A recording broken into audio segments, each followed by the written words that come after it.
जय हिंद। कैसे हैं आप सब? ठीक ठाक। चलिए, ये तो पिछले क्लास में हम आपको बताए थे एक कॉन्सेप्ट है ना, एक्सरसाइज 5.3 के लिए। आज भी एक कॉन्सेप्ट ही लेकर आए हैं। ये भी मस्त कॉन्सेप्ट है, थोड़ा सा ध्यान से देखिएगा। क्लियर? चलिए, ऐसा कॉन्सेप्ट है। सबसे पहले हम कॉन्सेप्ट को लिखते हैं, इसके बाद उसको हम प्रूव करके आपको बताएंगे ऐसा क्यों होता है। क्लियर? चलिए, आज का कॉन्सेप्ट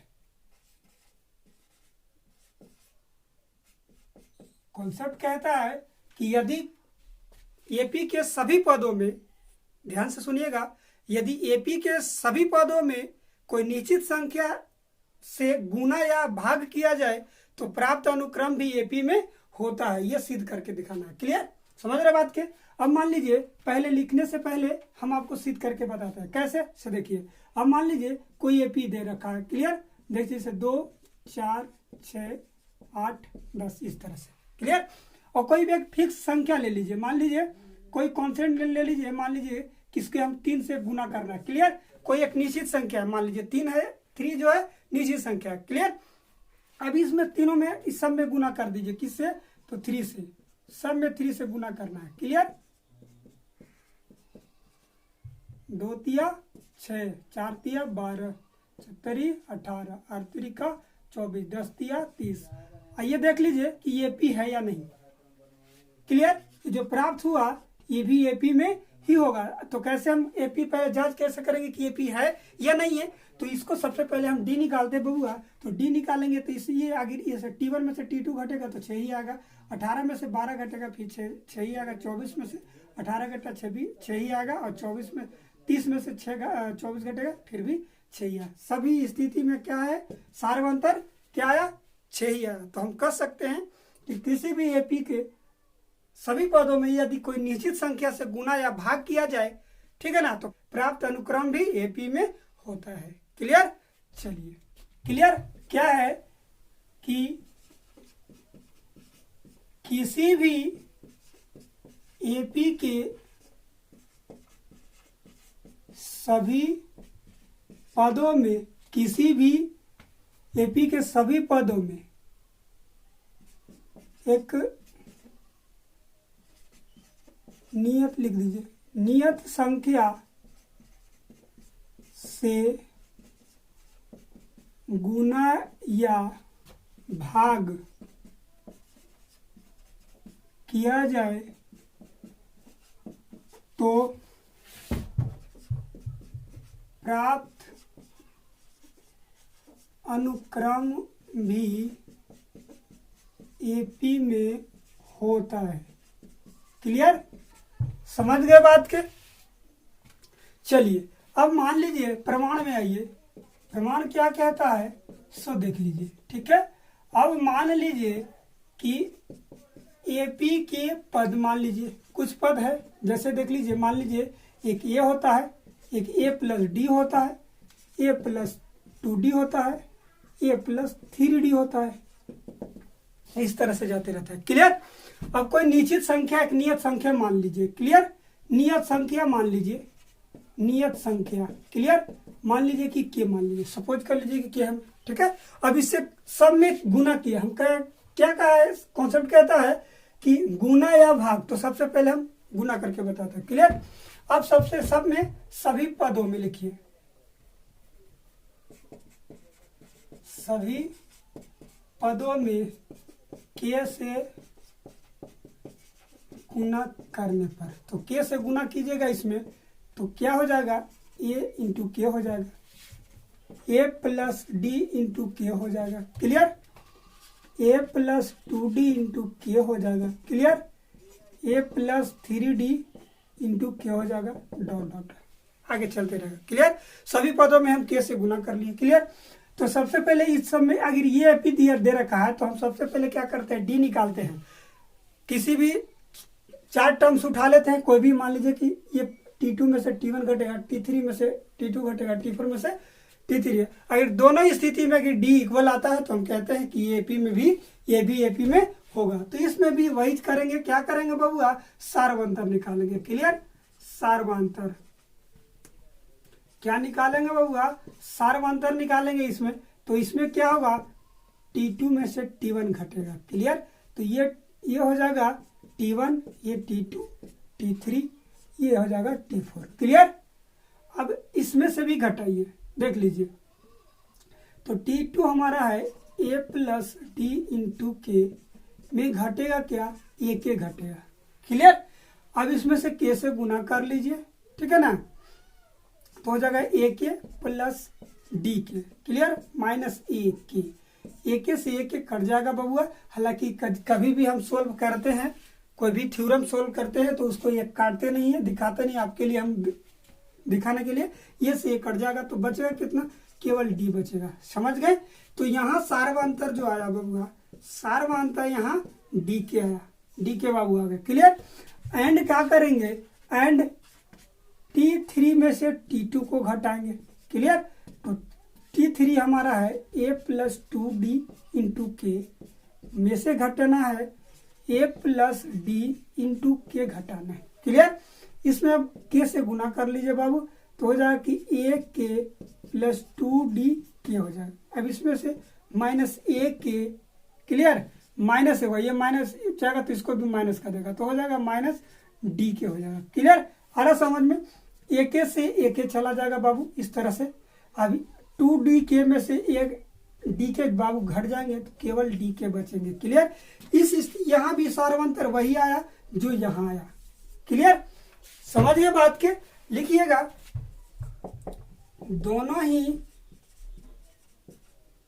स्थिति में क्या सार्वंतर क्या है बबुआ, समान है। ठीक है ना। इसलिए प्राप्त अनुक्रम भी वो जो होगा, क्लियर, ठीक है ना, प्राप्त अनुक्रम भी क्या होंगे, एपी में होंगे। क्लियर। समझ गए बात के, समझ गए। चलिए अब क्या है बबुआ, ये तो गुना पर था, ये केस फर्स्ट था बाबू, ये केस फर्स्ट। अब केस सेकंड चलते हैं। क्लियर। अब केस सेकंड ध्यान से थोड़ा देखिएगा। क्लियर। ध्यान से देखिएगा। अब क्या करना है, केस सेकंड में क्या सभी पदों में क्या करेंगे, के से भाग देने पर।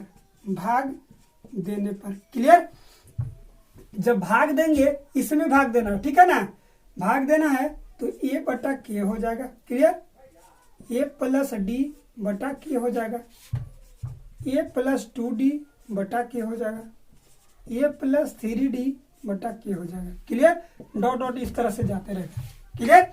अब देखना है सार्वंतर, इसमें भी निकालेंगे बाबू, इसमें भी सार्वंतर निकालेंगे। थोड़ा सा ध्यान दीजिएगा, बहुत कम ऐसे टीचर होते हैं जो इस तरह से आपको सोल्व करके बताएंगे, इस तरह से आपको कॉन्सेप्ट को बताएंगे। ठीक है ना, इसलिए भागिएगा नहीं, सेशन छोड़ के देखिएगा ध्यान से। क्लियर।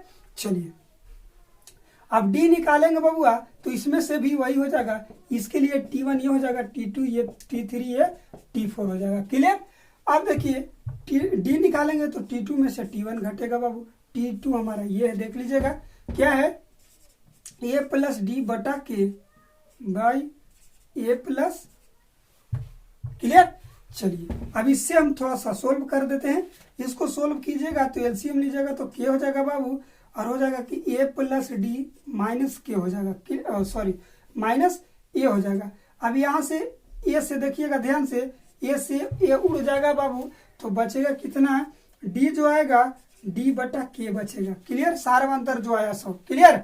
एंड लिख लीजिएगा, एंड एक बार और देख लीजिएगा, T3 में से T2 को घटाइए। क्लियर।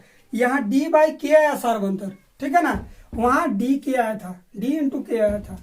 क्लियर। तो हमारा है A प्लस 2D बटा के माइनस ए प्लस डी बटा के।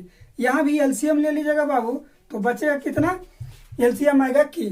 क्लियर। अब देख लीजिएगा के आएगा तो सेम जैसे है वैसे उतार दीजिए। क्लियर। ये लेकिन ये प्लस में है दोनों, तो दोनों को माइनस में कर देगा बाबू। क्लियर। चलिए अब ए से ए चला जाएगा, आप लोग काटिएगा नहीं, आपको हम ध्यान देने, आपको थोड़ा सा देखने के लिए, समझने के लिए कह रहे हैं कि ये वाला इससे कट जाता है। ठीक है, क्योंकि ये थ्योरम में इस तरह से होता नहीं है, काटल नहीं जाता है। समझ गए बात के, आप डायरेक्ट आंसर लिखिएगा, समझ एग्जामिनर समझ जाएंगे कि सही बना है लड़का। ठीक है। अब 2D में से केवल D बचेगा, तो यहाँ सार्वंतर देखिए क्या आएगा बबुआ, सार्वंतर 2d यहाँ बचा है, एक बार और लिख ही ले देते हैं कि 2d में से d को घटाइए बटा के हो जाएगा कितना है बबुआ, केवल d बचेगा बाई के। यहाँ भी d बाई के आया, यहाँ भी d बाई के आया, दोनों ही स्थिति में d जो है एकदम इक्वल आया है, तो हम लिख सकते हैं, ठीक है ना। लिखिएगा दोनों ही स्थिति में क्या, दोनों ही स्थिति में सार्वंतर, सार्वंतर क्या है बबुआ, सार्वंतर, दोनों ही स्थिति में सार्वंतर समान है, लिखेंगे समान है, इसीलिए क्या प्राप्त अनुक्रम भी क्या होंगे बबुआ, एपी में होंगे। क्लियर, समझ गए बात के, ज्यादा कोई विशेष नहीं था, थोड़ा सा देखना था। तो हम कह सकते हैं कि किसी भी एपी के सभी पदों में यदि एक नियत संख्या जोड़ी जाए, नियत संख्या से भाग या गुना किया जाए तो प्राप्त अनुक्रम भी एपी में होता है, हम कह सकते हैं। क्लियर, समझ गए बात के।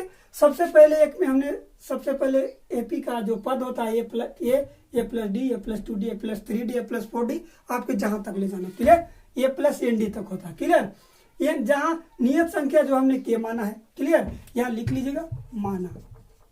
क्लियर, अब केस फर्स्ट में सबसे पहले हमने बोला था कि गुना या भाग, तो सबसे पहले केस फर्स्ट में गुना कर रहे हैं। गुना करने पर ए के हो जाएगा ए प्लस डी इंटू के, ए प्लस 2d इंटू के, ए प्लस 3d इंटू के हो जाएगा। क्लियर, अब इस तरह से हम पहले T2 में से सॉरी यहाँ T1 होना चाहिए, T2 में से T1 घटा दीजिए, डी के बच गया, और T3 में से T2 को घटाए, यहाँ भी डी के आया। दोनों स्थिति में हमारा जो है डी जो है बिल्कुल समान है बाबू, तो हम लिख सकते हैं कि प्राप्त अनुक्रम भी एपी में होगा। क्लियर, अब यहाँ केस सेकेंड में पदों में क्या करना है, सभी पदों में के से भाग देना है, तो भाग दे दिए, ए बाई के हो जाएगा, ए प्लस डी बाई के हो जाएगा, ए प्लस 2d बटा के हो जाएगा, ए प्लस 3d बटा के हो जाएगा। इस तरह में इसमें भी निकाला, T1 में से T2 में से T1 घटाए तो d बाई के बचा, T3 में से T2 को घटाए, यहाँ भी d बाई के ही आया। तो हम लिख सकते हैं कि दोनों स्थिति में सार्वंतर समान है, अतः प्राप्त अनुक्रम भी एपी में होंगे। क्लियर, समझ गए बात के। ये तो हम याद रखिएगा, डायरेक्ट भी याद कर सकते हैं कि किसी भी संख्या में हम आपको कॉन्सेप्ट सारा बता दिए। क्या बताएं कि किसी भी अगर एपी में, किसी भी एपी के सभी पदों में एक निश्चित संख्या जोड़ा या घटाया जाए तो प्राप्त अनुक्रम भी एपी में होता है। इसके बाद बताया कि किसी भी दो एपी को यदि उसके संगत पदों को एक साथ अगर जोड़ा या घटाया जाए तो प्राप्त अनुक्रम भी एपी में होता है। और तीसरा हमने आपको कॉन्सेप्ट बताया कि किसी भी एपी के सभी पदों में यदि निश्चित संख्या से गुना या भाग दिया जाए तो प्राप्त अनुक्रम भी एपी में होता है। ये चीज याद रखिएगा। क्लियर, समझ गए बात के। आगे ये सब कॉन्सेप्ट आपको काम आने वाला है, ठीक है।